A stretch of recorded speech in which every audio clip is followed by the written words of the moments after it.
Hello, welcome to our Shopify private beta program. I am going to show you how to register your Shopify account.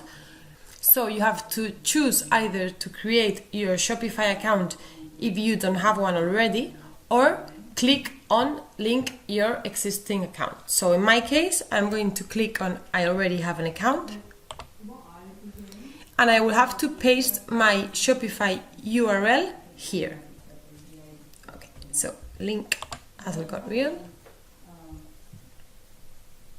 And now I see all the eBay items that I have listed in Hassel Got Real. In my case, I only have 2, but you can filter by eBay item ID, you can choose the source, or you can simply click next to the Shopify buttons next to your items.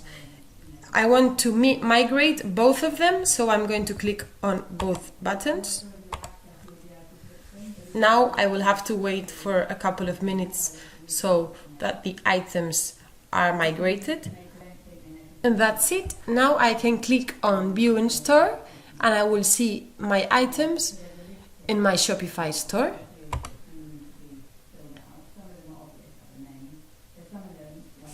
So this is how the item looks like. The images have been copied, the title, the price, the description, everything.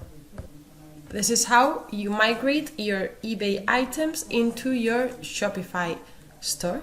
Thank you very much for watching us, and stay tuned in order to see the following videos with the next steps. Thank you very much.